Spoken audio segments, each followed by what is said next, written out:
ಮುಖ್ಯವಾಗಿ ಬೆನ್ನೆಲುಬಾಗಿ ನಿಂತಿರೋದು ನಮ್ಮ ರೈತರೇ. ನಾವಿವತ್ತು ಏನೇ ಮಾಡಲಿ ಅದು ನಮ್ಮ ರೈತರಿಂದ ನಮಗೆ ಸಿಕ್ಕಿರೋ ಕಾಣಿಕೆ ಕೊಡುಗೆ ಅನ್ಬೋದು. ಯಾಕಂದರೆ ನಾವೇನು ಪಾಪ ಅವರು ಫಸ್ಟು ಬೆಳಗ್ಗೆನೆ ಮುಂಜಾನೆ ಎದ್ದು ನಮಗೆ ಹಾಲನ್ನ ಅವರು ನಮಗೆ ಪ್ರೊಕ್ಯೂರ್ಮೆಂಟ್ ಅಂತ ಏನು ಹೇಳಿ ಕೊಡ್ತಾರೋ ಅಲ್ಲಿಂದ ಬಂದು ನಾವು ಅದು ಸೊಸೈಟಿಗಳಿಗೆ ಹೋಗಿ ಸೊಸೈಟಿಯಿಂದ ಡೈರಿಗೆ ಬಂದು ಡೈರಿಯಿಂದ ಇಲ್ಲಿಗೆ ಬಂದು ಅದು ನಾವು ಈ ಸತಿ ಅಲ್ಲೇ ಕೋಟಿಗಟ್ಟಲೆ ಹಾಲನ್ನ ಸಂರಕ್ಷಣೆ ಮಾಡ್ತಾ ಇದ್ದೀವಿ. ಅದರಿಂದ ನಾವು ಹೆಚ್ಚಿಗೆ ಹಾಲು ಏನಿದೆ ಅದನ್ನು ಪದಾರ್ಥಗಳನ್ನಾಗಿ ನಾವು ಕನ್ವರ್ಟ್ ಮಾಡ್ತಾ ಇದ್ದೀವಿ. ಸೊ ಹಾಗಾಗಿ ಇದು ನಮಗೆ ಈ ನಿಟ್ಟಿನಲ್ಲಿ ನಾನು ರೈತರಿಗೆ ಕೃತಜ್ಞತೆ ಹೇಳೋಕ್ಕೆ ಬಯಸ್ತೀನಿ. ಈಗ ನಾವು ಮಾಂಸಾಹಾರಿಗಳು ನಾವು ಹೆಂಗೆ ಪ್ರೋಟೀನ್ ಬೇಕು ಅಂತ ಹೇಳಿ ಚಿಕನ್ ಅದು ಇದು ತಗೋತೀವೋ, ಸಸ್ಯಾಹಾರಿಗಳಿಗೆ ಬೇರೆ ಆಪ್ಷನ್ಸೇ ಇಲ್ಲ. ಅವ್ರಿಗೆ ಪನ್ನೀರ್ಗೆ ಹೋಗ್ಬೇಕಾಗತ್ತೆ. ಅವ್ರಿಗೆ ಪ್ರೋಟೀನ್ ಅಂಶ ಬೇಕು ಅಂದರೆ ಪನ್ನೀರ್ ಬಳಕೆ ಮಾಡಲೇಬೇಕಾಗತ್ತೆ. ಸೊ ಹಾಗಾಗಿ ಈ ಸೋಯಾ ಹಾಗೂ ಈ ಪನ್ನೀರು ಆಲ್ಟರ್ನೇಟ್ ಆಪ್ಷನ್ ನಮಗೆ. ಈ ಪನ್ನೀರನ್ನು ನಾವು ಅಂದಾಜು KMF ಅಲ್ಲಿ 13 ಟನ್ವರೆಗೂ ನಾವು ಪನ್ನೀರನ್ನು ಉತ್ಪಾದನೆ ಮಾಡಿ ಎಲ್ಲ ಜನಕ್ಕೆ ತಲುಪಿಸ್ತಾ ಇದ್ದೀವಿ. ಹಸುವಿನಿಂದ ಬಂದದ್ದು ಹಾಲು ಅದು ಶೇಖರಣೆ ಆಗಿ 2 ದಿವಸ ಇಡ್ಬೋದು ಸರ್. ಅದಕ್ಕಿಂತ ಹೆಚ್ಚಿಗೆ ಹಾಕಿದ್ರೆ ಅದು ಕಲಬೆರಕೆನೆ. ಹಂಗಾರೆ ಕೆಟ್ಟೋದ್ರೆ ಒಳ್ಳೆ ಹಾಲಿಗೆ ಹೌದು ಸರ್. ಸರ್ ಯಾವುದೇ ಆಗಲಿ ಎಲ್ಲದಕ್ಕೂ ಒಂದು ಇದಿರುತ್ತೆ ಅಂಶಗಳಲ್ವಾ, ಆ ಅಂಶಗಳನ್ನ ನಾವು ನೋಡಿ ಪರಿಗಣಿಸಿ ಅದನ್ನ ನಾವು ಶೇಖರಣೆ ಮಾಡಬೇಕಾಗುತ್ತೆ. ಈಗ ಮಕ್ಕಳಿಗೆ ಆದರೆ ದೊಡ್ಡವರಿಗೆ ಎಲ್ಲ ಒಂದೇನಾ ಅಥವಾ ಬೇರೆ ಬೇರೆ? ಖಂಡಿತ ಸರ್, ಮಕ್ಕಳು ಫ್ಯಾಟ್ ತಿಂದಷ್ಟು ಒಳ್ಳೇದು, ಅವರ ಬುದ್ಧಿ ಅಂಶ ಬೆಳೆಯುತ್ತೆ ಖಂಡಿತ. ಈಗ ಅಂದ್ರೆ ವಯಸ್ಸಾದವರಿಗೆ ಅಥವಾ ಸ್ಲಿಮ್ ಆಗಬೇಕು, ಈಗೇನು ಎಲ್ಲ ವರ್ಕೌಟ್ಸ್ಗೆ ಹೋಗ್ತಾರೆ. ಹಿಂದೆ ಮನೆಯಲ್ಲೇ ಕೆಲಸಗಳು ಮಾಡ್ತಾ ಇದ್ರು, ಈಗೆಲ್ಲ ವರ್ಕೌಟ್ಗಳಿಗೆ ಹೋಗ್ತಾರೆ. ಮನೆ ಕೆಲಸ ಮಾಡೋದು ಕಡಿಮೆ ಆಗಿಬಿಟ್ಟಿದೆ, ವರ್ಕೌಟ್ಸ್ ಜಾಸ್ತಿ ಆಗಿದೆ.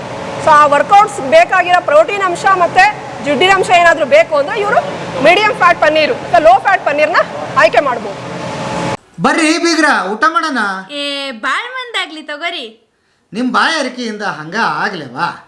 ಈಗ ಮತ್ತೊಂದು ನಾವು ಇನ್ನೊಂದು ವಿಭಾಗಕ್ಕೆ ಬಂದಿದ್ದೀವಿ ಸರ್, ಪನ್ನೀರ್ ವಿಭಾಗ. ಪನ್ನೀರ್ ವಿಭಾಗ.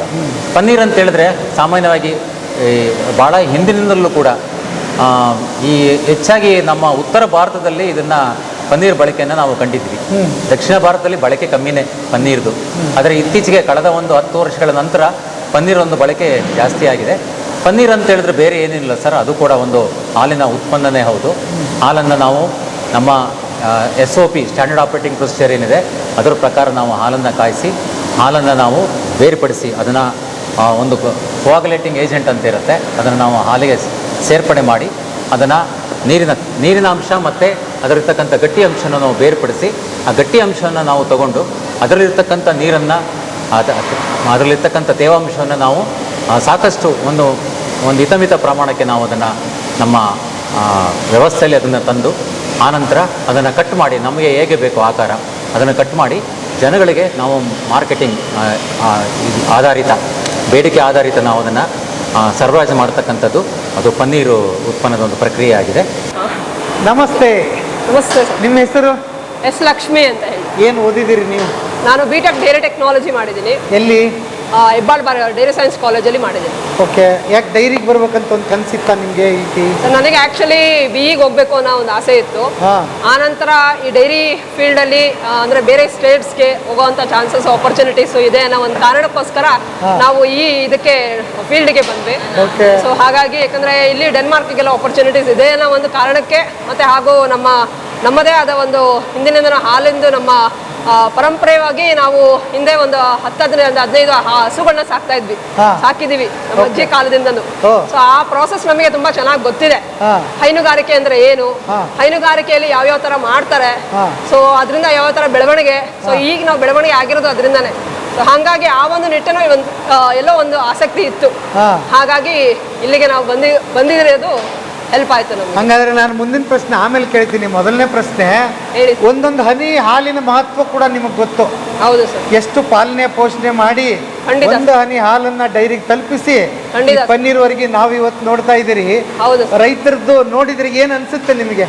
ಸರ್, ಈಗ ನಾವೇನು ಉತ್ಪನ್ನಗಳನ್ನು ಮಾಡ್ತಾ ಇದೀವಿ, ಹಾಲಿನ ಉತ್ಪನ್ನಗಳು ಮುಖ್ಯವಾಗಿ ಬೆನ್ನೆಲುಬಾಗಿ ನಿಂತಿರೋದು ನಮ್ಮ ರೈತರೇ. ನಾವಿವತ್ತು ಏನೇ ಮಾಡಲಿ ಅದು ನಮ್ಮ ರೈತರಿಂದ ನಮಗೆ ಸಿಕ್ಕಿರೋ ಕಾಣಿಕೆ ಕೊಡುಗೆ ಅನ್ಬೋದು. ಯಾಕಂದರೆ ನಾವೇನು ಪಾಪ ಅವರು ಫಸ್ಟು ಬೆಳಗ್ಗೆನೆ ಮುಂಜಾನೆ ಎದ್ದು ನಮಗೆ ಹಾಲನ್ನ ಅವರು ನಮಗೆ ಪ್ರೊಕ್ಯೂರ್ಮೆಂಟ್ ಅಂತ ಏನು ಹೇಳಿ ಕೊಡ್ತಾರೋ ಅಲ್ಲಿಂದ ಬಂದು ನಾವು ಅದು ಸೊಸೈಟಿಗಳಿಗೆ ಹೋಗಿ ಸೊಸೈಟಿಯಿಂದ ಡೈರಿಗೆ ಬಂದು ಡೈರಿಯಿಂದ ಇಲ್ಲಿಗೆ ಬಂದು ಅದು ನಾವು ಈ ಸತಿ ಅಲ್ಲೇ ಕೋಟಿಗಟ್ಟಲೆ ಹಾಲನ್ನ ಸಂರಕ್ಷಣೆ ಮಾಡ್ತಾ ಇದ್ದೀವಿ. ಅದರಿಂದ ನಾವು ಹೆಚ್ಚಿಗೆ ಹಾಲು ಏನಿದೆ ಅದನ್ನು ಪದಾರ್ಥಗಳನ್ನಾಗಿ ನಾವು ಕನ್ವರ್ಟ್ ಮಾಡ್ತಾ ಇದ್ದೀವಿ. ಸೊ ಹಾಗಾಗಿ ಇದು ನಮಗೆ ಈ ನಿಟ್ಟಿನಲ್ಲಿ ನಾನು ರೈತರಿಗೆ ಕೃತಜ್ಞತೆ ಹೇಳೋಕ್ಕೆ ಬಯಸ್ತೀನಿ. ಈಗ ಅವರು ನಾವೇನು ಕೊಡ್ತಾ ಇದ್ದಾರೆ ಹಾಲು ಮತ್ತು ಹಾಲಿನ ಉತ್ಪನ್ನಗಳನ್ನು ಅದನ್ನು ನಾವು ನಂದಿನಿ ಬ್ರ್ಯಾಂಡ್ನಲ್ಲಿ ನಾವು ಸೇಲ್ ಮಾಡ್ತಾ ಇದ್ದೀವಿ. ಇತ್ತೀಚೆಗೆ ನಮ್ಮ ಪ್ರಾಡಕ್ಟ್ಸು ಎಲ್ಲ US ಮಟ್ಟಿಗೆ ರೀಚ್ ಆಗ್ತಾ ಇದೆ. ಅದರಿಂದ ನಮಗೆ ಭಾಳ ಹೆಮ್ಮೆ ಇದೆ. ಒಬ್ಬ ನಂದಿನಿ ಎಂಪ್ಲಾಯ್ ಆಗಿ ನಾನು ತುಂಬಾ ನನ್ನ ಬ್ರ್ಯಾಂಡ್ ಬಗ್ಗೆ ನನಗೆ ತುಂಬಾ ಹೆಮ್ಮೆ ಇದೆ. ಅದ್ರ ಬಗ್ಗೆ ನಾವು ಉತ್ಪನ್ನಗಳನ್ನು ಹೆಚ್ಚಾಗಿ ಹೊಸ ಉತ್ಪನ್ನಗಳನ್ನು ತಯಾರಿಸಿ ಈ ನಿಟ್ಟಿನಲ್ಲಿ ಈಗ ಪ್ರಸ್ತುತ ಮಾರುಕಟ್ಟೆ ಬೇಡಿಕೆಗೆ ಏನೇನಿದೆ ಉತ್ಪನ್ನಗಳು ನಮ್ಗೆ ಏನೇನು ಬೇಕು, ಯಾಕಂದರೆ ಪ್ರಸ್ತುತ ಮಾರುಕಟ್ಟೆಯಲ್ಲಿ ಇವಾಗ ಬರೀ ಹಿಂದಿನ ಥರ ಹಾಲಿನ ಉತ್ಪನ್ನಗಳು ಅಷ್ಟೇ ಕೇಳ್ತಾ ಇಲ್ಲ. ಹಾಲಿನ ಉತ್ಪನ್ನಗಳಲ್ಲಿ ತಮ್ಮ ಆರೋಗ್ಯಕ್ಕೆ ಏನು ಬೇಕು, ಈಗ ಪ್ರೋಬಯೋಟಿಕ್, ಇನ್ ನೇಚರ್, ಪ್ರೋಟೀನ್, ಹೆಚ್ಚಿಗೆ ಪ್ರೋಟೀನ್ ಇರೋಂಥ ಪದಾರ್ಥಗಳು ಈ ಎಲ್ಲ ಕೇಳ್ತಿರೋದ್ರಿಂದ ನಮಗೆ ಆ ನಿಟ್ಟಿನಲ್ಲಿ ನಾವು ಮುಂದುವರಿತಾ ಇದ್ದೀವಿ. ಮಾಮೂಲಿ ಅಂತ ನಾವೇನು ಹಾಲು ಉತ್ಪನ್ನಗಳಲ್ಲಿ ನಾವು ಅಮೂಲ್ ತದನಂತರ 2ನೇ ಸ್ಥಾನದಲ್ಲಿ ಇದ್ದೀವಿ. ಈಗ ನೆಕ್ಸ್ಟ್ ಉತ್ಪನ್ನಗಳು ಯಾವ್ಯಾವ ಕಸ್ಟಮರ್ಸ್ಗೆ ಅಂದರೆ ನಮ್ಮ ಗ್ರಾಹಕರಿಗೆ ಯಾವ ರೀತಿ ಉತ್ಪನ್ನಗಳು ಬೇಕು ಆ ನಿಟ್ಟಿನಲ್ಲಿ ನಾವು ಕೆಲಸ ಮಾಡ್ತಾ ಇದ್ದೀವಿ. ಸೊ ಅದರಿಂದ ಹೊಸ ಉತ್ಪನ್ನಗಳು ಸಹ ನಮ್ಮ ಮಾಜಿ ಮುಖ್ಯಮಂತ್ರಿ ಅವರಿಂದ ಉದ್ಘಾಟನೆ ಸಹ ಮಾಡಿಸಿದ್ದೀವಿ. ಪ್ರೊಬಯೋಟಿಕ್ ಮೊಸರು, ಎನ್ಪ್ರೋ ಮಿಲ್ಕ್ ಹಾಗೂ ಅಂದರೆ ಚಿಕ್ಕ ಸ್ಯಾಶೆಟ್ಗಳಲ್ಲಿ ಮೊಸರು, ಅಂದರೆ ಎಲ್ಲ ಸೆಗ್ಮೆಂಟ್, ಎಲ್ಲ ಮಾರ್ಕೆಟಿಂಗ್ ಸೆಗ್ಮೆಂಟ್, ಮಧ್ಯಮ ವರ್ಗ, ಕೂಲಿ ಕಾರ್ಮಿಕರಿಗೂ ಸಹ ಒಂದು ಸಣ್ಣ ಪ್ಯಾಕೆಟ್ಗಳಲ್ಲಿ ನಮ್ಮ ಹಾಲು ಮೊಸರು ಅವರ ಕೈಯಲ್ಲಿ ಇರಬೇಕು. ಆ ರೀತಿ ಇದರಲ್ಲಿ ನಾವು ಕೆಲಸ ಮಾಡ್ತಾ ಇದ್ದೀವಿ. ಹಾಗೂ ಇನ್ನು ಅದರ ಉತ್ಪನ್ನಗಳನ್ನು ಸಹ ನಾವು ಇಲ್ಲಿ ಉತ್ಪಾದನೆ ಮಾಡೋದಕ್ಕೆ ನಾವು ಸಹಕರಿಸ್ತಾ ಇದ್ದೀವಿ. ಓಕೆ, ಈಗ ಸದ್ಯಕ್ಕೆ ಪನ್ನೀರ್ ವಿಭಾಗದಲ್ಲಿ ನಿಂತಿದ್ದೀವಿ. ಪನ್ನೀರ್ ಮೇಡಮ್ ನಮಗೆ ಸ್ವಲ್ಪ ದೂರ. ಈ ಬೆಣ್ಣೆ ಯೂಸ್ ಮಾಡ್ತೀವಿ, ತುಪ್ಪ ಯೂಸ್ ಮಾಡ್ತೀವಿ, ಮಜ್ಜಿಗೆ ಅದೆಲ್ಲ ಸರಿ. ಈ ಪನ್ನೀರ್ ಅನ್ನೋದು ಸ್ವಲ್ಪ ನಮ್ಮ ಕಡೆಯಿಂದ ಈ ಜನ್ರೇಷನಿಂದ ದೂರ ಇದೆ ಅಂತ ಅಂದ್ಕೊಂಡಿದ್ದೀನಿ. ಇದನ್ನ ಯಾಕೆ ಜನಗಳಿಗೆ ಹತ್ತಿರ ತರೋದ್ರಲ್ಲಿ ಕೆಲಸ ಮಾಡ್ತಿದ್ದೀನಿ? ಖಂಡಿತ ಸರ್. ಪನ್ನೀರ್ ಅನ್ನೋದು ಸರ್ ಹೇಳ್ದಂಗೆ ಇದು ದೂರ ಅನ್ನೋದಕ್ಕಿಂತ ಈಗ ಅಂದರೆ ಈ ಬ್ಯುಸಿ ಶೆಡ್ಯೂಲಲ್ಲಿ ಈಗ ಹೆಣ್ಣುಮಕ್ಕಳು ಆಲ್ಮೋಸ್ಟ್ 70-80% ಎಲ್ಲರೂ ವರ್ಕಿಂಗ್ ಇರೋದ್ರಿಂದ ಇನ್ಸ್ಟಂಟಾಗೆ ಮತ್ತು ಆಹಾರದಲ್ಲಿ ಪ್ರೋಟೀನ್ ಯುಕ್ತ ಅತಿ ವೇಗವಾಗಿ ಏನಾದರೂ ಒಂದು ಉತ್ಪನ್ನವನ್ನು ತಯಾರು ಮಾಡಬೇಕು ಅಂತ ಹೇಳಿದ್ರೆ ಈ ಪ್ರೋಟೀನ್ ನಮ್ಮ ಪನ್ನೀರ್ ಆಗಿರುತ್ತೆ. ಅದರಲ್ಲಿ ಹೆಚ್ಚಿನ ಪ್ರೋಟೀನ್ ಅಂಶತೆ ಇರುತ್ತೆ. ಸೊ ಹಾಗಾಗಿ ಈ ಪನ್ನೀರ್ ಅನ್ನೋದು ಇತ್ತೀಚೆಗೆ ಬೇಡಿಕೆ ಭಾಳಷ್ಟು ಜಾಸ್ತಿ ಆಗ್ತದೆ. ಅದು ಹೆಚ್ಚು ಬೆಂಗಳೂರಲ್ಲಿ. ಹಿಂದಿನ ಕಾಲದಲ್ಲಿ ನೀವು ಹೇಳಿದಾಗೆ ನಾರ್ತ್ ಸೈಡ್ ಅಂದರೆ ಈ ನಮ್ಮ ಆ ಕಡೆ ಬಾಂಬೆ ಆ ಕಡೆ ಸೈಡೆಲ್ಲೂ ಜಾಸ್ತಿ ಕನ್ಸಂಪ್ಷನ್ ಮತ್ತು US ಇತ್ತು. ಬಟ್ ಈಗ ಪನ್ನೀರ್ ಅನ್ನೋದು ಈಗ ಸಸ್ಯಾಹಾರಿಗಳು, ಈಗ ನಾವು ಮಾಂಸಾಹಾರಿಗಳು ನಾವು ಹೆಂಗೆ ಪ್ರೋಟೀನ್ ಬೇಕು ಅಂತ ಹೇಳಿ ಚಿಕನ್ ಅದು ಇದು ತಗೋತೀವೋ, ಸಸ್ಯಾಹಾರಿಗಳಿಗೆ ಬೇರೆ ಆಪ್ಷನ್ಸೇ ಇಲ್ಲ. ಅವ್ರಿಗೆ ಪನ್ನೀರ್ಗೆ ಹೋಗ್ಬೇಕಾಗತ್ತೆ.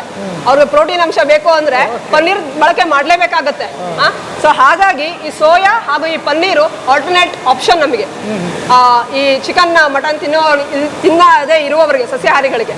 ಹಾಗಾಗಿ ಆ ಯುಕ್ತದಲ್ಲಿ ನಾವು ಪನ್ನೀರನ್ನು ವಿವಿಧ ಪ್ಯಾಕ್ ಸೈಜಸ್ಗಳಲ್ಲಿ ಕೊಡ್ತಾ ಇದ್ದೀವಿ. ಈಗ ಹೋಟೆಲ್ ಸೆಗ್ಮೆಂಟ್ಸಲ್ಲಿ ಎಲ್ಲರೂ ಅಷ್ಟೇ, ಯಾವುದೇ ಒಂದು ಫಂಕ್ಷನ್ಗೆ ಹೋಗ್ಬಿಟ್ರೆ ವೆಜ್ಜು ನಾನ್ ವೆಜ್, ಬಿಡಪ್ಪ ವೆಜ್ ಅಂದರೆ ನಮಗೂ ಒಂದು ಪ್ರೋಟೀನ್ ಯುಕ್ತ, ನಾವು ನಾನ್ ವೆಜ್ ಥರ ನಾವು ಒಂದು ತಿಂತಾ ಇದೀವಪ್ಪ ಅಂತಾರೆ. ಪ್ರೋಟೀನ್ ಯುಕ್ತ ಇದೆ ಏನಿದು ಪನ್ನೀರನ್ನು ತಿಂತಾ ಇದ್ದೀವಿ ಅಂತ ಖುಷಿ ಪಡ್ತಾರೆ. ಸೊ ಆ ನಿಟ್ಟಿನಲ್ಲಿ ನಾವು ಇತ್ತೀಚೆಗೆ ಆಲ್ಮೋಸ್ಟ್ 5-6 ಟನ್ ಡೈಲಿ ಉತ್ಪಾದನೆ ಮಾಡ್ತಾ ಇದ್ದೀವಿ ಪನ್ನೀರನ್ನು. ಈ ಪನ್ನೀರು ಏನಿದೆ ನಮ್ಮ ಟೋಟಲ್ 12-13 ಒಕ್ಕೂಟ ಏನಿದೆ, ಪ್ರತಿಯೊಂದು ಒಕ್ಕೂಟದಲ್ಲೂ ಅವ್ರದ್ದೇ ಆದ ಪ್ಲಾಂಟ್ಗಳಿದ್ದಾವೆ. ಈ ಪನ್ನೀರನ್ನು ನಾವು ಅಂದಾಜು KMF ಅಲ್ಲಿ 13 ಟನ್ವರೆಗೂ ನಾವು ಪನ್ನೀರನ್ನು ಉತ್ಪಾದನೆ ಮಾಡಿ ಎಲ್ಲ ಜನಕ್ಕೆ ತಲುಪಿಸ್ತಾ ಇದ್ದೀವಿ. ಭಾಳಷ್ಟು ಚೆನ್ನಾಗಿದೆ. ತುಂಬ ನಮ್ಮ ಪನ್ನೀರನ್ನ ತಿಂದ ತಕ್ಷಣ ಆ ಸ್ವಾದ, ಆ ಸಾಫ್ಟ್ನೆಸ್, ಮೆತ್ತಗೆ ಫೀಲ್ ಆಗಬೇಕು. ಚೀವಿ ತುಂಬ ಖುಷಿಪಟ್ಟು ತಿಂತಾರೆ ಸ್ವಾದ ನಮ್ಮ ನಂದಿನಿ ಪನ್ನೀರನ್ನು. ಆ ರೀತಿ ನಾವು ಉತ್ಪಾದನೆ ನಮ್ಮ ಎಲ್ಲ ಟೀಮ್ ಜೊತೆ ಸೇರಿ ಉತ್ಪಾದನೆ ಕೈಗೊಳ್ತಾ ಇದ್ದೀವಿ. ಈಗ ನಾವು ಪ್ರೊಸೆಸ್ದು ನೋಡೋಣ. ಇದು ಆಯಿತು, ನೆಕ್ಸ್ಟ್ ಅಲ್ಲಿಗೆ ಹೋಗ್ತೀರಿ ಒಳಗಡೆ? ಹಾಂ, ಖಂಡಿತ ಸರ್.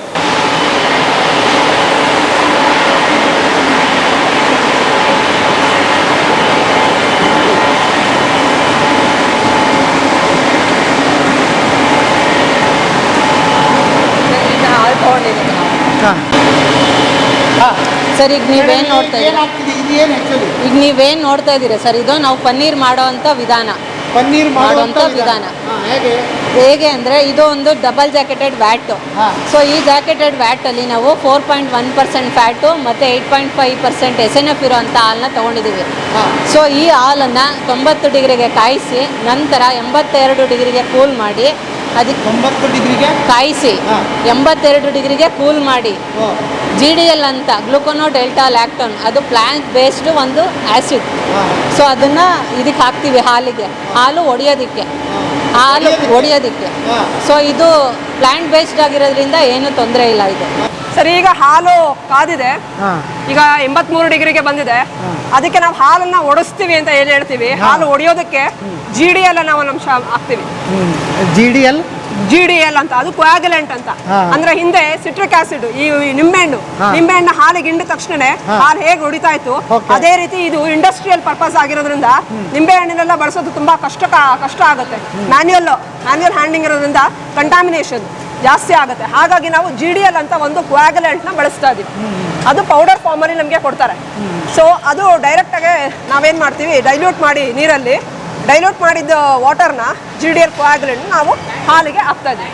ಸೊ ಹಾಲು ಹೊಡೆಯುತ್ತೆ. ಅವಾಗ ಹಾಲು ಹೊಡೆದು ಪನ್ನೀರ್ ಮಾಸ್ ಆಗುತ್ತೆ. ಎಷ್ಟು ಗಂಟೆಗಳ ಕೆಲಸ ಇದು ಸರ್? ಇದು ಒಂದು ಬ್ಯಾಚ್ 1 ಅವರ್ಗೆ ಒಂದು ಬ್ಯಾಚ್ ಮುಗಿಸ್ಬಿಡ್ಬೋದು. 1 ಅವರ್ಗೆ ಒಂದು ಬ್ಯಾಚ್ ಎಷ್ಟು ಕೆಜಿ ಬರುತ್ತೆ? 2,500 ಲೀಟರ್ ಹಾಲು ತಗೋತೀವಿ. ಆಲ್ಮೋಸ್ಟ್ ನಮಗೆ ಒಂದು 14% ಈಲ್ಡ್ ಅಂತ ಹೇಳಿ, ನಾವು ಒಂದು 14 to 15% ಈಲ್ಡ್ ಅಂತ ಹೇಳಿ ನಮಗೆ ಆಲ್ಮೋಸ್ಟ್ ಒಂದು 350 kg ಪನ್ನೀರ್ ಬಂದ್ಬಿಡುತ್ತೆ. 2,500 ಲೀಟರ್ ಹಾಲಿಗೆ ಒಂದು 350 kg ಪನ್ನೀರ್ ಬರುತ್ತೆ.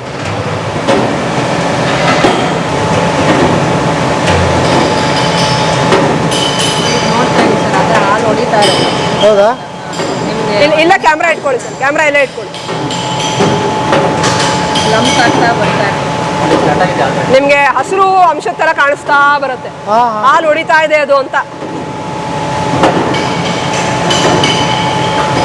ಎಲ್ಲ ಲಂಪ್ ಫಾರ್ಮೇಷನ್ ಎಲ್ಲ ಗಡ್ಡೆ ತರ ಬರುತ್ತೆ. ಅದು ಹಾಲು ಬಿಟ್ಕೋ ಇದು GDL ಹಾಕಿದ ತಕ್ಷಣ.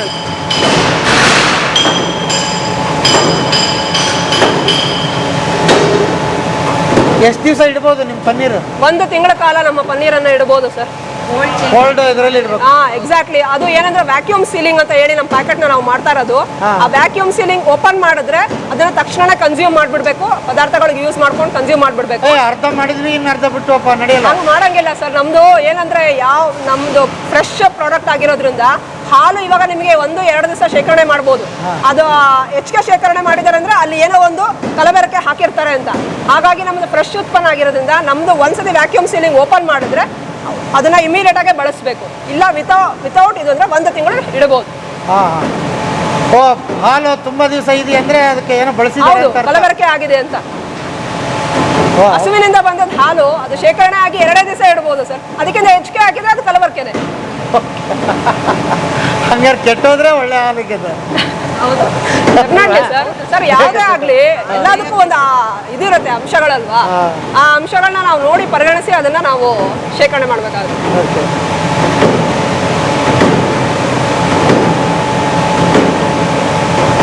ನ್ಯಾಚುರಲ್ ಆಗಿ ಯಾವುದೇ ಉತ್ಪನ್ನಗಳೇ ಸರ್, ಈಗ ನ್ಯಾಚುರಲ್ ಫ್ರೂಟ್ ಆಗಿರ್ಬೋದು. ಈಗ ಫ್ರೂಟ್ನ ನೀವು ಹೆಚ್ಚಿಗೆ ದಿವಸ ಇಟ್ಟರೆ ಏನಾಗುತ್ತೆ ಹೇಳಿ, ಗಿಡದಿಂದ ಹಣ್ಣ ಕಿತ್ತಿದ್ಬಿಟ್ಟು ಅದನ್ನ ಹಾಗೆ ಇಟ್ಟರೆ ಎಷ್ಟು ದಿವಸ ಅದಿರುತ್ತೆ ಹೇಳಿ? 1 ತಿಂಗಳು ಇಡ್ತಾನೆ ಅಂತ ಹೇಳಿದ್ರೆ ಅವನು ಅದಕ್ಕೇನೋ ಸ್ಪ್ರೇ ಹೊಡೆದಿರ್ತಾನೆ ಅಲ್ವಾ? ಖಂಡಿತ. ಹಾಗೆ ನಮ್ಮ ಹಾಲು ನಾನು ಇಡ್ತೀನಿ ಅಂತ ಹೇಳಿದ್ರೆ ಅದು ಖಂಡಿತ ಏನೋ ಮಿಶ್ರಣ ಮಾಡಿದ್ದಾರೆ ಅಂತ. ಶುರು ಆಯ್ತು ಹೊಡೆಯಕ್ಕೆ. ಈಗ ನೋಡಿ, ಇದು ಕಾಣಿಸ್ತದಲ್ವಾ ನಿಮಗೆ? ಇದು ಹಾಲು ಹೊಡೆದಿರೋ ಅಂತದ್ದು ನಿಮಗೆ ನೀಟಾಗಿ ಐಡೆಂಟಿಫಿಕೇಶನ್ ನಿಮಗೆ ಆಗತ್ತೆ. ಹಾಲು ಹೊಡಿತಾ ಇದೆ ಈಗ ಅಂತ 10 ನಿಮಿಷ ಸಾಕು, ನೀಟಾಗಿ ಅದು ಕೋಯಾಗುಲೇಷನ್ ಫಾರ್ಮ್ ಆಗುತ್ತೆ.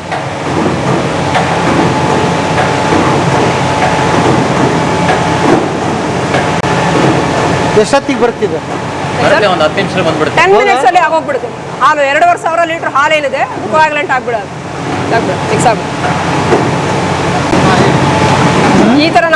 ಈ ತರ ಹಾಲನ್ನ ಓಡಿಸೋದು ಒಂದು ಶಿಫ್ಟಿಗೆ ನಾವು 5ರಿಂದ 6 ಬ್ಯಾಚ್ವರೆಗೂ ಮಾಡ್ತಾ ಇರ್ತೀವಿ. ಇಲ್ಲಿ ಪ್ರತಿ 3 ಪಾಳಿಯಲ್ಲೂ ಉತ್ಪಾದನೆ ಆಗ್ತಾ ಇರುತ್ತೆ. ನಮಗೇನು KMF ಡಿಪೋ ಇಂಡೆಂಟ್ಗಳು, ಮಾರ್ಕೆಟಿಂಗ್ ಇಂಡೆಂಟ್ ಏನು ಬರುತ್ತೆ ಆ ಆಧಾರಿತದ ಮೇಲೆ ನಾವು ಪ್ರೊಡಕ್ಷನ್ನ ಪ್ಲಾನ್ ಮಾಡಿ ತಗೊಳ್ತಾ ಇರ್ತೀವಿ. ಎಷ್ಟು ವರ್ಷ ಮೇಡಮ್ ನಿಮ್ಮ ಸರ್ಟಿಫಿಕೇಶನ್ ಕೋರ್ಸ್ ಇದು? ಸರ್ ನಮ್ಮದು 4 ವರ್ಷ ಪ್ರೊಫೆಷನಲ್ ಕೋರ್ಸ್ ಅಂತ ಹೇಳ್ತಾರೆ. ಹೇಗೆ ಇದು BTech MBBS ಅದೆಲ್ಲ 5 ವರ್ಷ ಪ್ರೊಫೆಷನಲ್ ಕೋರ್ಸ್ ಅಂತಾರೋ ಹಾಗೆ ನಮ್ಮದು ಸಹ BTech ಇನ್ ಡೈರಿ ಟೆಕ್ನಾಲಜಿ ಅಂತ ಹೇಳಿ 4 ವರ್ಷದ ಪ್ರೊಫೆಷನಲ್ ಕೋರ್ಸ್ ಇದು. ಎಲ್ಲಿ ನೀವು ಓದಿದ್ದು ಸರ್? ಇಲ್ಲೇ ಡೈರಿ ಸೈನ್ಸ್ ಕಾಲೇಜ್ ಹೆಬ್ಬಾಳದಲ್ಲಿ ನಮ್ಮ ಇದು ಅಂದರೆ ನಮ್ಮದು ವೆಟರ್ನರಿ ಇದಕ್ಕೆ ಬರುತ್ತೆ, ಕಾಲೇಜಿಗೆ ಬರುತ್ತೆ. ಅಂದರೆ ಫಿಶರೀಸ್ ಎಲ್ಲ ಫಿಶರೀಸು, ವೆಟರ್ನರಿ, ಡೈರಿ ಸೈನ್ಸ್ ಇದೆಲ್ಲ ಒಂದು ವಿಂಗಡಣೆ ಮಾಡ್ತಾರೆ. ಇನ್ನು ಮಿಕ್ಕಿದ ಅಗ್ರಿಕಲ್ಚರು, ಆರ್ಟಿಕಲ್ಚರ್ ಅದೆಲ್ಲ ಬೇರೆ ವಿಂಗಡಣೆ ಮಾಡಿ. ನೀವು ಇದನ್ನು ಇಷ್ಟಪಟ್ಟು ತೊಗೊಂಡು ಮಾಡಿ? ಖಂಡಿತ ಸರ್. ಅಲ್ಲೇ ನಮ್ಮದು 20 ವರ್ಷ ಸರ್ವಿಸ್ ಆಗಿದೆ ಈ ಫೀಲ್ಡಲ್ಲಿ. ಹೈನುಗಾರಿಕೆ ಇನ್ನು ನಿಮ್ಮ ಮನೆಯಲ್ಲಿ ಇದೆಯಾ? ಖಂಡಿತ ಸರ್. ನಾವು ಈಗಲೂ ನಮ್ಮದು ಒಂದು 9-10 ಎಕರೆ ತೋಟ ಹೊಲ ಇದೆ. ನಾವು ಈಗಲೂ ಒಂದು ಸುಮಾರು 8ರಿಂದ 10 ಹಸುನ ಪಾಲನೆ ಮಾಡ್ತಾ ಇದ್ದೀವಿ. ಡೈಲಿ ಎಷ್ಟು ಲೀಟರ್ ಹಾಕ್ತೀರಿ? KMF-ಗೆ ಹಾಕ್ತೀರಿ? ಇಲ್ಲ, ಅಲ್ಲಿ ನಮ್ದು ಶಿವಮೊಗ್ಗದ ಒಂದು ಸೊಸೈಟಿ ಇದೆ ಸರ್. ಅಲ್ಲಿ ನಾವು ಒಂದು 100 ಆಲ್ಮೋಸ್ಟ್ ಒಂದು 80ರಿಂದ 100 ಲೀಟರ್ ಕೊಡ್ತೀವಿ ಅಷ್ಟೇ ಸದ್ಯಕ್ಕೆ. 100 ಲೀಟರ್ ಕೊಡ್ತೀರಿ? ಮುಂದೆ ನಮಗೇನಾರು ಅವಕಾಶ ಸಿಕ್ಕಿದ್ರೆ ಮಾಡಬೇಕು ಅಂತ ಆಸೆ ಇದೆ. ಬಟ್ ಪ್ರಪಂಚದಲ್ಲಿ ನಾನು ಸರ್ವೆ ಮಾಡಿದ ಪ್ರಕಾರ 1 ವಾರದಿಂದ ಶೂಟ್ ಮಾಡ್ತಾ ಇದ್ದೀನಿ, 2ನೇ ದಿವಸಕ್ಕೆ ಸಂಬಳ ಬರುತ್ತೆ ಅಂದ್ರೆ ಅದು KMF ಮಾತ್ರ. ನಮ್ಮ ಪ್ರಮುಖ ಪಾತ್ರರೇ ರೈತರು. ಫಸ್ಟ್ ಅವರಿಗೆ ನಾವು ಪೇಮೆಂಟ್ ಕೊಡಿಸ್ಬೇಕಾಗಿದೆ, ನಮ್ಮ ಜವಾಬ್ದಾರಿ ಸರ್. ಸೊ ಹಂಗಾಗಿ ಆ ನಿಟ್ಟಿನಲ್ಲೇ ನಾವೆಲ್ಲರೂ ಕೆಲಸ ಮಾಡ್ತಾ ಇರೋದು. ಪ್ರತಿಯೊಬ್ಬ ನಮ್ಮ ಕಹಾಮ ಅಧಿಕಾರಿಗಳದ್ದು ಮೊದಲನೇ ಇದೆ ಅದು. ಯೂನಿಯನ್ಗಳಲ್ಲಿ ಪಾಪ ಫಸ್ಟ್ ಪೇಮೆಂಟ್ ಆಗಿಲ್ಲ ಅಂದರೆ ರೈತರಿಗೆ ಅದ್ರ ಕಡೆನೇ ಗಮನ ಹರಿಸ್ತಾರೆ. ಅಲ್ಲಿನ ಅವ್ರು ಏನು ಹಾಲು ಸರ್ ಹಿಂದೆ ಎಲ್ಲ ತುಂಬ ಕಷ್ಟ ಇತ್ತು. ಈಗ ಅವ್ರದ್ದು ಏನು ಫ್ಯಾಟ್, ಜಿಡ್ಡಿನಾಂಶ, ಏನು SNF ಇದೆ, ಆ ಬೇಸಿಸ್ ಮೇಲೆ ಅವ್ರಿಗೆ ಪೇಮೆಂಟ್ ನೀಟಾಗಿ ಅವರು ಅಕೌಂಟಿಗೆ ಹೋಗ್ಬಿಡುತ್ತೆ. ಹಿಂದೆ ಎಲ್ಲ ಪಾಪ ಅವರು ತೊಗೊಳ್ಬೇಕಾಗಿತ್ತು, ಕೇಳಬೇಕಾಗಿತ್ತು. ಈಗಲ್ಲ, ಅವ್ರ ಅಕೌಂಟಿಗೆ ತಲುಪಂಗೆ ನಮ್ಮ ಯೂನಿಯನ್ಗಳು ಬಹಳಷ್ಟು ಪರಿಶ್ರಮ ತಗೊಂಡಿದ್ದಾರೆ ಅದ್ರ. ಆಮೇಲೆ ತುಂಬಾ ಜನ ಹೆಣ್ಮಕ್ಳು ಕೆಲಸ ಮಾಡ್ತಿದ್ದಾರೆ. ಖಂಡಿತ ಸರ್. ಹಿಂದೆ ಹೈನುಗಾರಿಕೆ ನಮ್ಮ ಅಮೂಲಲ್ಲಿ ಒಂದು ಸಂಸ್ಥೆ ಇನ್ಸ್ಟಿಟ್ಯೂಟ್ ಅಲ್ಲಾಗಲಿ, ಈ ನಮ್ಮ ನಂದಿನಿ ಸಂಸ್ಥೆ ಇದರಲ್ಲೂ ಹೆಚ್ಚಿಗೆ ಮಹಿಳಾ ಇವರೇ ರೈತರ ಹಾಲು ಕರೆಯೋದು, ಆಮೇಲೆ ಹಾಲನ್ನ ಶೇಖರಣೆ ಮಾಡೋದು, ಅದೆಲ್ಲ ನಮ್ಮ ಮಹಿಳಾ ಇದರಿಂದಲೇ ಮಾಡ್ತಾ ಇದ್ದಾರೆ. ಇಲ್ಲೂ ಸಹ ನಮ್ಗೆ ಆಲ್ಮೋಸ್ಟ್ ಮದರ್ ಡೈರಿ ಅಂತ ನಾವೇನು ಹೇಳ್ತೀವಿ, ಇಲ್ಲಿ ಹೇರಳವಾಗಿ ಹೆಣ್ಣು ಮಕ್ಕಳು ಪ್ರತಿಯೊಂದು ಹಂತದಲ್ಲೂ ಕೆಲಸ ಮಾಡ್ಕೊಂಡು ಬರ್ತಾ ಇದ್ದಾರೆ. ನಮಗೆ ತುಂಬ ಖುಷಿ ಆಗುತ್ತೆ.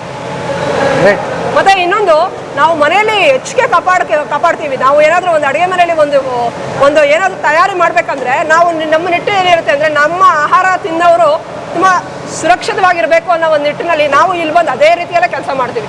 ಇದನ್ನು ಒಬ್ಬ ಯಾರೋ ಗ್ರಾಹಕರು ತಿಂತಾರೆ, ಅದು ತುಂಬ ಸೇಫ್ಟಿ ಆಗಿರಬೇಕು. ಆ ನಿಟ್ಟಿನಲ್ಲಿ ನಾವು ಕೆಲಸಗಳನ್ನ ಮಾಡೋದು. ಹೆಚ್ಚಿಗೆ ಹೆಣ್ಣು ಮಕ್ಕಳಲ್ಲಿ ಜಾಗ್ರತೆ ಇದ್ದೇ ಇರುತ್ತೆ. ಅವರಿಗೆ ಏನೇ ಈ ಸ್ಟ್ಯಾಂಡರ್ಡ್ಸ್ ಇದ್ರೂ ಬೆಲ್ಟೇ ಬಂದಿರುತ್ತೆ ಆಲ್ಮೋಸ್ಟ್. ಆಮೇಲೆ ಇನ್ನೊಂದು ತಪ್ಪು ಕಲ್ಪನೆ ಇದೆ, ಕೊಬ್ಬಿನಾಂಶ ಜಾಸ್ತಿ ಪನ್ನೀರ್ ಯೂಸ್ ಮಾಡಿದ್ರೆ ಅಂತಾರೆ, ಅದು ಎಷ್ಟು ಮಟ್ಟಿಗೆ ನಿಜ? ಇಲ್ಲ, ಖಂಡಿತ ಆ ಥರ ಅಲ್ಲ ಸರ್. ಈಗ ಪನ್ನೀರ್ಗೆ ಒಂದು ಮಿನಿಮಮ್ ಏನು ಕೊಬ್ಬಿನಾಂಶ ಇರಬೇಕು ಆ ಒಂದು ಇದರಲ್ಲಿ ನಿಟ್ಟಿನಲ್ಲಿ ನಾವು ಜನರಿಗೆ high fat paneer, low fat paneer, ಆ ರೀತಿಯ ನಿಟ್ಟಿನಲ್ಲಿ ನಾವು ಲೋ ಫ್ಯಾಟ್ ಪನ್ನೀರ್ ಸತ ನಾವು ಬಿಡುಗಡೆ ಮಾಡಿದ್ದೀವಿ.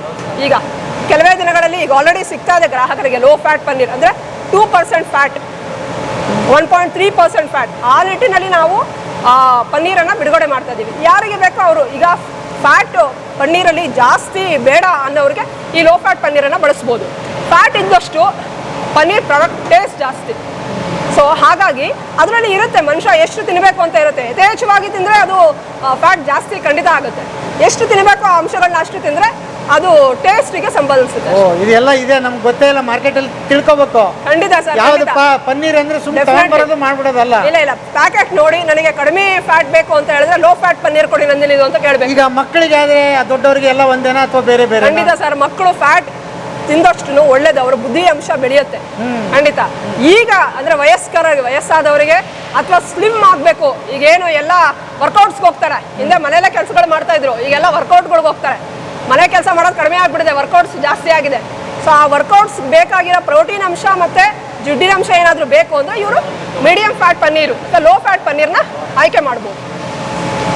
ಓಕೆ ಗೆಳೆಯರೇ, ನೋಡಿ ಪನ್ನೀರ್ ದಿಸ್ ಕತೆ ಇದೆ. ಪನ್ನೀರು ಬೇರೆ ಬೇರೆ ವಿಧಾನದಲ್ಲಿ ಬೇರೆ ಬೇರೆ ಫ್ಯಾಟಲ್ಲಿ ಸಿಗುತ್ತೆ. ನಂದಿನಿದು ಬಳಸಿ ನಿಮಗೆ ಉತ್ತಮವಾದ ಆರೋಗ್ಯ, ಮಕ್ಕಳು ಬಳಸ್ಬೋದು, ದೊಡ್ಡವರು ಬಳಸ್ಬೋದು. ಶುಗರ್ ಗಿಗರ್ ಇರೋರಿಗೆ ಅದು ಇದು ಏನು ತೊಂದರೆ ಇಲ್ಲ ಸರ್. ಸೂಪರ್. ಹೊಡಿತಾ ಇರುತ್ತಲ್ಲ, ಅವಾಗ ಲೆಮನ್ ಹಾಕ್ಬಿಟ್ರೆ. ಹಿಂದಿನ ಕಾಲದಿಂದನೂ ಬಂದಿದೆ ಈ ಪದಾರ್ಥ. ಈ ಪನ್ನೀರ್ ಹಾಲು ಅಂದ ತಕ್ಷಣ ಹಾಲು ಒಡೆದ್ರೆ ನೆಕ್ಸ್ಟ್ ಅದನ್ನ ನಮ್ಮ ಹಿಂದಿನ ಕಾಲದಲ್ಲಿ ಪನ್ನೀರ್ ಅಂತ ಅಂಶ ಇಡ್ಲಿಲ್ಲ ಅವರು. ಹಾಲು ಒಡೆದ ತಕ್ಷಣ ಅದನ್ನ ಹಿಂಡು ಬಿಡೋರು, ಹಿಂಡಿ ಅದನ್ನ ತೆಗೆದು ಅದನ್ನ ಪದಾರ್ಥ ಮಾಡಕ್ ಶುರು ಮಾಡೋರು. ನಾವು ಆಮೇಲೆ ಆ ಒಂದು ಹೆಸರನ್ನ ಇದನ್ನ ಪದಾರ್ಥ ಯಾಕೆ ಮಾಡಬಾರ್ದು ಅಂತ ಹೇಳಿ ಪನ್ನೀರ್ ಅಂತ ನಾವು ದೊಡ್ಡ ದೊಡ್ಡ ಈಗ ಸಂಸ್ಥೆಗಳಲ್ಲಿ ದೊಡ್ಡ ದೊಡ್ಡ ಇದರಲ್ಲಿ ಪ್ರಮಾಣದಲ್ಲಿ ಹೋಗ್ತಾ ಇದೆ ಈಗ. ಇದು ಹಿಂದಿನಿಂದಲೇ ಬಂದ ಬೆಣ್ಣೆ, ಪನ್ನೀರು ಎಲ್ಲ ಹಿಂದಿನ ನಮ್ಮ ದೊಡ್ಡವ್ರ ಕಾಲದಿಂದನೂ ಬಂದಿರೋ ಅಂತ ಪದಾರ್ಥಗಳೇ ಈಗ ನಾವು ಮಾಡ್ತಾ ಮುಂದುವರ್ಸ್ಕೊಂಡು ಹೋಗ್ತಾ ಇರೋದು. ಮಿಷಿನ್ ಜೋಡಿಸಿದೀವಿ ಖಂಡಿತ. ಮಡಕೆಯಲ್ಲಿ ಬಟರ್ ಮಿಲ್ಕ್, ಬೆಣ್ಣೆ ಎಲ್ಲ ಮಾಡ್ತಾ ಇದ್ರು, ಶರ್ನಿಂಗೆಲ್ಲ.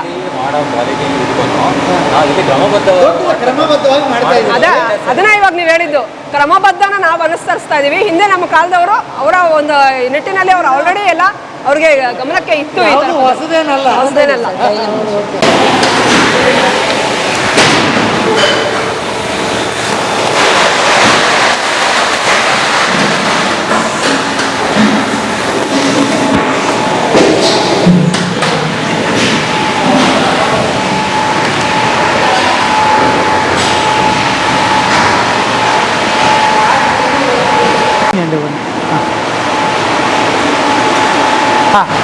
ಮೇಡಮ್ ಇದ್ರ ಬಗ್ಗೆ ಇದು ಏನೀಗ ಬರ್ತಾ ಇದೆಯಲ್ಲ? ಸರ್ ಇದು ನಮ್ಮ ಪನ್ನೀರ್ನ ಬೈ ಪ್ರಾಡಕ್ಟ್ ಅಂತ ಹೇಳ್ತಾರೆ. ಅಂದ್ರೆ ಪನ್ನೀರ್ ಮಾಡಬೇಕಾದ್ರೆ ನಾವು ಏನು ಹಾಲನ್ನ ಒಡಿಸ್ತೀವಿ, ಆ ಒಡಿಸಿದಾಗ ಏನು ಪನ್ನೀರ್ ಮಾಸ್ ಅಂತ ಏನು ಬಿಟ್ಕೊಳ್ಳುತ್ತೆ, ಅದು ನೀರಿನ ಅಂಶ ಏನು ಹೊರಗಡೆ ಬರುತ್ತಲ್ಲ, ಹಿಂಗೆ ಪ್ರೆಸ್ ಮಾಡಿದಾಗ ನೀರನ್ನ ಚೆಲ್ಬಿಡ್ತಾರೆ ಕೆಳಗಡೆ. ಬಟ್ ನಾವು ನಮ್ಮ KMF ಅಲ್ಲಿ ಈ ಪನ್ನೀರ್ ವೇ ಅಂತ ಹೇಳ್ತೀವಿ ಅದನ್ನ.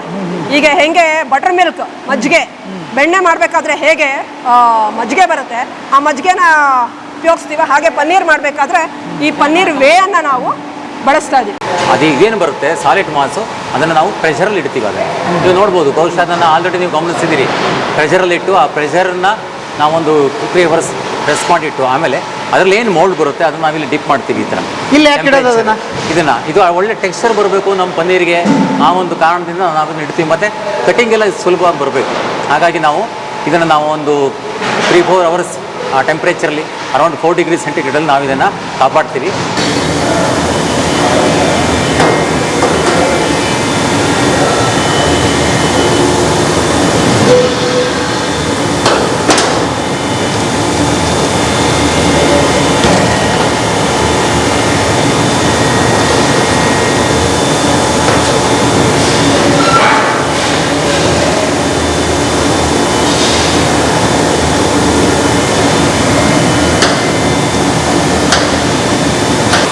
ಇದು ಪ್ಯಾಕಿಂಗ್ ಹಂತದಲ್ಲಿ, ಅಂದ್ರೆ ಇವಾಗ ನಾವೇನು ಬಲ್ಕ್ ತೋರಿಸಿದ್ವಲ್ಲ, ಆ ಬಲ್ಕ್ ಸ್ಲೈಸಿಂಗ್ ಆದ್ಮೇಲೆ ನಾವು ಆ ಸ್ಲೈಸ್ನ ಇವಾಗ 200 ಗ್ರಾಮ್, 500 ಗ್ರಾಮ್, 1 kg ಆ ರೀತಿ ಪ್ಯಾಕ್ ಸೈಜ್ಗಳಲ್ಲಿ ಮಾಡಿ ಆ ನಂತರ ಇದನ್ನ ವ್ಯಾಕ್ಯೂಮ್ ಸೀಲಿಂಗ್ ಮೆಷಿನ್ ಅಂತ ಕರಿತೀವಿ. ಸೊ ಈ ಮೆಷಿನ್ ಅಲ್ಲಿ ವ್ಯಾಕ್ಯೂಮ್ ಸೀಲ್ ಆಗಿ ಪ್ಯಾಕೆಟ್ಸ್ ಫಾರ್ಮೇಷನ್ ಆಗುತ್ತೆ. 200 ಗ್ರಾಮ್, 500 ಗ್ರಾಮ್, 1 kg ಆಗಿ ಇದನ್ನ ಪ್ಯಾಕಿಂಗ್ ಮಾಡಿ ಫೈನಲಿ ಮುಖ್ಯವಾಗಿ ನಮಗೆ ಕೋಡಿಂಗ್, ಅಂದ್ರೆ ಯಾವ ದಿನಾಂಕದಂದು ಉತ್ಪಾದನೆ ಮಾಡ್ತೀವಿ, ಯಾವ ದಿನಾಂಕದಂದು ಈ ಪ್ರಾಡಕ್ಟ್ ಎಕ್ಸ್ಪೈರಿ ಆಗುತ್ತೆ, ಹಾಗೂ ಎಷ್ಟು ಜೀವಿತಾಂಶ, ಇವೆಲ್ಲನೂ ಈಗಿನ FSSAI ಸ್ಟ್ಯಾಂಡರ್ಡ್ಸ್ ಅಲ್ಲಿ ತುಂಬಾ ಅತಿ ಮುಖ್ಯವಾದ್ದರಿಂದ ಇದನ್ನ ನಾವು ಕೋಡಿಂಗ್ ಕ್ರಮದಲ್ಲಿ ನಾವು ಆ ಪ್ಯಾಕಿಂಗ್ ಮೇಲೆ ಅನುಸರಿಸಿ ಅದನ್ನು ಆನಂತರ ಕಾರ್ಟನ್ಸ್ನಲ್ಲಿ ನಾವು ಶೇಖರಣೆ ಮಾಡಿ ಆ ಕಾರ್ಟನ್ಸು ನಮಗೆ ಕೋಲ್ಡ್ ಸ್ಟೋರ್ನಲ್ಲಿ ಸ್ಟೋರೇಜ್ ಆಗುತ್ತೆ. 4 ಡಿಗ್ರಿ ಒಳಗಡೆ ನಮ್ಮ ಪ್ರಾಡಕ್ಟು ಸ್ಟೋರ್ ಮಾಡ್ತೀವಿ. ಆನಂತರ ಆ ಉತ್ಪನ್ನ ನಮ್ಮ ಜನಕ್ಕೆ ರೀಚ್, ಅಂದರೆ AC ಏರ್ ಕಂಡೀಷನ್ಡ್ ವೆಹಿಕಲಲ್ಲಿ ಈ ಉತ್ಪನ್ನ ನಮ್ಮ ಜನಕ್ಕೆ ಸೇರೋಗೆ ನಾವು ಮಾಡ್ತೀವಿ. ಓಕೆ. ಎಷ್ಟು ಗ್ರಾಮು ಮೇಡಮ್ ಇದು? 200 gram sir. 200 gram? 200 gram packet. ಬರೀ 200 ಗ್ರಾಮ್ ಬರೋದು? 200 ಗ್ರಾಮು ಮಾಡ್ತೀವಿ, 500 ಗ್ರಾಮು ಮಾಡ್ತೀವಿ, 1 kgನೂ ಮಾಡ್ತೀವಿ. 1 kg? ಈಗ ಇಂಡಿಯನ್ ಪ್ರಕಾರ ಬೇಡಿಕೆ ಅನುಸಾರ ಏನಿದೆ ನಮಗೆ, ಈಗ ಪ್ರಸ್ತುತ 200 ಗ್ರಾಮ್ ಒಂದು 2 ಟನ್ ಆ ರೀತಿ ಪ್ರೊಡಕ್ಷನ್ ಮಾಡಿ ನೆಕ್ಸ್ಟ್ ಸ್ವಿಚ್ ಓವರ್ ಆಗ್ತೀವಿ. ನನಗೆ ಕುತೂಹಲ ಕೇಳ್ತೀನಿ, ಪನ್ನೀರ್ ಮತ್ತು ಬೇರೆ ಬೇರೆ ಅಂದರೆ ನಮಗೆ ಗೊತ್ತಿಲ್ಲ ಮಾರ್ಕೆಟಲ್ಲಿ ಎಂಥದ್ದು ಬರುತ್ತೆ, ಹಂಗಾಗೋ ಸಾಧ್ಯತೆಗಳಿದೆಯಾ? ಇಲ್ಲ ಸರ್, ಖಂಡಿತ ಇಲ್ಲ. ನಮ್ಮದು ಎಲ್ಲೇ ಟೆಸ್ಟ್ ಮಾಡಿದ್ರು ನಮ್ಮ ಪದಾರ್ಥವನ್ನು ಕೆಲವೊಂದು ಟೆಸ್ಟ್ಗಳನ್ನ ನಾವು ಹೇಳಿದ್ದೀವಿ ಆಲ್ರೆಡಿ. ಪ್ರಾಯೋಗಿಕವಾಗಿ ನೀವು ಖುದ್ದಾಗಿ ಚೆಕ್ ಮಾಡಿದ್ರೆ ನಮ್ಮ ಪನ್ನೀರು ಏನು ಅಡಲ್ಟ್ರೇಷನ್ ಇದೆ, ಏನು ಅಂತ ಇದ್ದಾರೆ ಜನ, ಅದನ್ನು ಓಪನ್ ಅಪ್ ಆಗಿ ಅವರು ಚೆಕ್ ಮಾಡ್ಬೋದು. ಈಗ ನೀವು ಹೇಳ್ತಾ ಇದ್ರಿ ಸೋಯಾಬೀನ್ ಅಲ್ಲಿ ಕೂಡ ಇದು ತಯಾರಾಗುತ್ತೆ ಅಂತ. ಇಲ್ಲ, ಅದು ಬೇರೆ. ಅಂದ್ರೆ ಸೋಯಾ ಅನ್ನೋದು ಒಂದು ಪ್ರೋಟೀನ್ ಅಂಶ.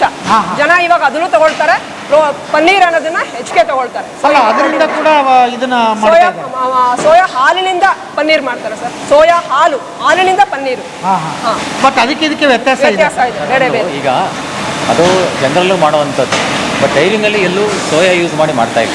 ಡೈರಿನಲ್ಲಿ ಹಾಲಿನಿಂದ ಅಷ್ಟೇ ಮಾಡೋದು. ಸೊ ನಮ್ಮಲ್ಲಿ ಏನು ಮೂಲ ಪದಾರ್ಥ ಇದೆ ಅದನ್ನು ಬಳಸಿ ಮಾಡ್ತಕ್ಕಂಥದ್ದು. ಅಲ್ಲ, ನಾನು ಯಾಕೆ ಕೇಳಿದೆ ಅಂದ್ರೆ ಗ್ರಾಹಕನಿಗೆ ಇದು ಸೋಯಾದ, ಇದು ಮಿಲ್ಕ್ ಅಂತ ಗೊತ್ತಾಗುತ್ತಾ? ನಮ್ಮದು ಎಕ್ಸ್ಕ್ಲೂಸಿವ್ಲಿ ಹಾಲಿನಿಂದ ಮಾತ್ರ ನಾವು ಮಾಡೋದು. ಅಲ್ಲ, ಇನ್ನೊಂದಿದೆ. ಈಗ ನೀವು ಕೇಳಿದ ಪ್ರಶ್ನೆಗೆ ಉತ್ತರ ಏನು ಅಂತ ಹೇಳಿದ್ರೆ, ಡಿಕ್ಲರೇಷನ್ಸ್ ಇರುತ್ತೆ. ಈಗ ನೀವು ಯಾವುದೇ ಒಂದು ಪ್ರಾಡಕ್ಟ್ ತಗೊಳ್ಳಿ, ಫುಡ್ ಪ್ರಾಡಕ್ಟ್, ಅದು ಏನು ಯಾವುದರಿಂದ ಮಾಡಿದರೆ ಅದರಲ್ಲಿ ಮೂಲ ಇದೇನಿರುತ್ತೆ, ಇಂಗ್ರೀಡಿಯೆಂಟ್ಸ್ ಏನಿರುತ್ತೆ, ಎಲ್ಲವೂ ಕೂಡ ಇರುತ್ತೆ. ಮೇಡ್ ಫ್ರಮ್ ಕೌ ಮಿಲ್ಕ್ ಅಂತ ಇದಿರುತ್ತೆ. ಸೊ ಇದನ್ನು ನೋಡಿಕೊಂಡು ಅವರ ಆಯ್ಕೆ ಏನಿದೆ ಅದನ್ನು ಅವರು ತಗೊಂಡು ಇದು ಮಾಡ್ಬೋದು. ಓಕೆ, ಆ ರೀತಿ. ಇದು 200 ಗ್ರಾಮ್, ಇದು 200 ಗ್ರಾಮ್ ಸರ್. ಇದೇ ರೀತಿ ಅರ್ಧ kg ಇದೆ. ಅರ್ಧ kg ತೊಗೊಂಡು ಎಪ್ರಾಕ್ಷನ್ ಬೇಡ, ಪ್ಯಾಕೆಟ್ ಇಟ್ಟಿದ್ದೀರಾ? ಬೇಡ ಆಯ್ತು. ಬಟ್ಟೆ ಯಾಕೆ ಹಾಕಿರೋದು ನೀವು ಸರ್? ಇದು ಮಸ್ಲಿನ್ ಕ್ಲಾತ್. ಏನಕ್ಕೆ ಅಂದರೆ ಯೂಶಲಿ ಇಲ್ಲಿ ನಾವು AC ಇದೆ, ಬಟ್ ಆದರೂ ಸತ ಎಲ್ಲಾದರೂ ಒಂದು ಡಸ್ಟ್ ಬೀಳಬಾರ್ದು ಅನ್ನೋ ಒಂದು ಕಾರಣಕ್ಕೆ, ಪ್ಲಸ್ ಇನ್ನೊಂದು ಚಿಲ್ಲಿಂಗ್ ಮೇಂಟೈನ್ ಮಾಡೋದು. ಮನೆಗಳಲ್ಲೂ ನಾವು ಮಸ್ಲಿನ್ ಕ್ಲಾತ್ಗಳನ್ನ ಬಳಸ್ತೀವಿ ಪನ್ನೀರಿಗೆ, ಹಾಗಾಗಿ ಅದ್ರ ಮೇಲೆ ಹಾಕ್ತಾರಷ್ಟೇ ತಣ್ಣಗಿರ್ಲಿಕ್ಕೆ. ಪ್ಯಾಕೆಟ್ಸ್ ಅದು ಹೋಗಿ ಪ್ಯಾಕಿಂಗ್ ಹೋಗೋದ್ರೊಳಗಡೆ, ಯಾಕಂದರೆ ಇವೆಲ್ಲ ಕೋಲ್ಡ್ ಚೈನ್ ಪ್ರಾಡಕ್ಟ್ಸೇ. ಒಂದೊಂದು ಅಂಶದಲ್ಲೂ ಅದು ತಣ್ಣಗೆ ಮೇಂಟೈನ್ ಮಾಡ್ತಾ ಹೋಗಬೇಕು. ಕೋಲ್ಡ್ ಚೈನ್ ಆಧಾರಿತ ಪ್ರತಿಯೊಂದು ಹಂತದಲ್ಲೂ ಕೋಲ್ಡ್ ಚೈನ್ ಮೇಂಟೈನ್ ಮಾಡಿದ್ರೆ ಮಾತ್ರ ನಂದಿನಿ ಹಾಲು ಉತ್ಪನ್ನಗಳು ಹಾಲಿನ ಉತ್ಪನ್ನಗಳು ಕೆಡದಂತೆ ಗ್ರಾಹಕರಿಗೆ ನಾವು ತಲುಪಿಸೋದು. ಆ ಕೋಲ್ಡ್ ಚೈನಲ್ಲಿ ಬ್ರೇಕ್ ಡೌನ್ ಆಯಿತು ಅಂದರೆ ಕಂಪ್ಲೇಂಟ್ಸ್ಗಳು ಶುರುವಾಗುತ್ತೆ. ಈ ಬೇಸಿಗೆಗೆ ಈ ತಾಪಮಾನಕ್ಕೆ ಯಾವ ಹಾಲಿನ ಪದಾರ್ಥಗಳು ಹೆಚ್ಚಿಗೆ ನಾವು ಕೋಲ್ಡ್ ಚೈನ್ ಮೇಂಟೈನ್ ಮಾಡಲಿಲ್ಲ ಅಂದರೆ ಇಡ್ಲಿಕ್ಕೆ ಆಗೋದಿಲ್ಲ. ಹಾಗಾಗಿ ಬೇಸಿಗೆಯಲ್ಲಿ ತುಂಬ ಕೇರ್ ಮಾಡಬೇಕಾಗುತ್ತೆ. ಹೌದು, ಹೆಚ್ಚಿಗೆ ಆಸಕ್ತಿ ವಹಿಸಬೇಕು ಅಂದರೆ ಬೇಸಿಗೆಯಲ್ಲಿ ತಾಪಮಾನ ಜಾಸ್ತಿ ಇರುತ್ತಲ್ಲ ಸರ್, ಹಾಗಾಗಿ ಆ ಸಮಯದಲ್ಲಿ ಬ್ಯಾಕ್ಟೀರಿಯಾಗಳು ಬೆಳೆಯೋ ಸಾಧ್ಯತೆಗಳು ಜಾಸ್ತಿ ಇರುತ್ತೆ. ಹಾಗಾಗಿ ದಿನಕ್ಕೆ ಈಗ 5 ಟನ್ನು ನಾವು ಮಾರ್ಕೆಟಿಗೆ ಕೊಡ್ತಾ ಇರ್ತಕ್ಕಂಥದ್ದು ಈ ಪನ್ನೀರು ಉತ್ಪನ್ನವನ್ನು. ಸೊ ಈ ರೀತಿ ವಿವಿಧ ಹಂತಗಳನ್ನು ನೋಡಿದ್ದೀರಿ.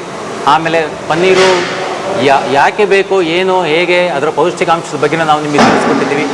ಸೊ ನೀವು ಇಲ್ಲಿ ಬಂದು ವಿಭಾಗಕ್ಕೆ ಚಿತ್ರೀಕರಣ ಮಾಡೋದಕ್ಕೆ ನಮ್ಮ ಕಡೆಯಿಂದ ಧನ್ಯವಾದಗಳು sir. Thank you. Next sir, next marketing